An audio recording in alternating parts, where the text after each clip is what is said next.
Pawan Jaggampeta YCP MLA Jyothula Chantibabu జనసేనలో చేరుతారని అయితే ఒక ప్రచారం అయితే జరుగుతుంది. ఎందుకంటే జగ్గంపేట ఎమ్మెల్యే సీటును ఇప్పటికే మాజీ మంత్రి తోట నరసింహులకు ఖరారు చేసినట్లు అధిష్టానం తనకు తెలిపిందని, అయితే ఇదంతా నేను జగన్తోనే తేల్చుకుంటానని కూడా ఆయన చెప్తున్నారు. అయితే నిన్న రహస్యంగా పవన్ తో భేటయ్యారు. అదేవిధంగా పీఎస్సీ చైర్మన్ నాదెండ్ల మనోహర్ తో పాటు అదేవిధంగా నాగబాబుతో కూడా నిన్న గంటపాటు సమీక్షలు చేసి గంటపాటు మాట్లాడారు.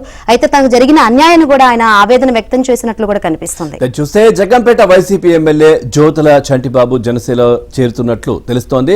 ఆయన నిన్న రాత్రి జనసేన అధినేత పవన్ కళ్యాణ్ తో కాకినాడలో రహస్యంగా సమావేశమయ్యారు.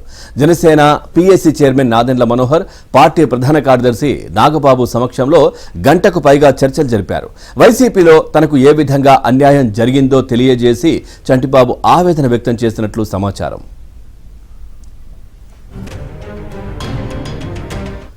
ఇదే విషయానికి సంబంధించి మరింత సమాచారాన్ని మా కరెస్పాండెంట్ అప్పారావు అందిస్తారు. అప్పారావు, అప్డేట్స్ ఏంటి? పవన్ కాకినాడ జిల్లాలో వైసీపీకి పెద్ద దెబ్బ తగిలిందని చెప్పాలి. జగ్గంపేట వైసీపీ ఎమ్మెల్యే జ్యోతుల చంటిబాబు పార్టీని వీడేందుకు రంగం సిద్ధం చేసుకుంటున్నారు. అందులో భాగంగా జనసేనలో చేరడానికి ముహూర్తం కూడా దాదాపు ఖాయమైందని చెప్తున్నారు.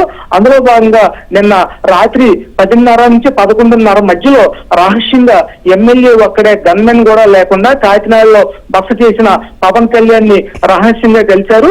దాదాపు గంట పాటు పవన్, నాదెండ్ల మనోహర్, నాగబాబు సమక్షంలో జ్యోతుల చంటిబాబు చర్చలు జరిపారు. తనకు జగ్గంపేట సీటు అన్యాయంగా చింపేశారని, తన స్థానంలో తనకు శత్రువుగా ఉన్న తోట నరసింహంకి కేటాయించడంతో తను అవమానించినట్టయిందని, ఈ అవమానాన్ని భరించడం కూడా ఏమీ బాగోలేదని, అదేవిధంగా వైసీపీ అధిష్టానం కూడా తను పిలిపించి నిర్దాక్షిణ్యంగా తన సీటు చింపేసిన విషయాన్ని పవన్ కళ్యాణ్ కు జ్యోతుల చంటిబాబు వివరించారు.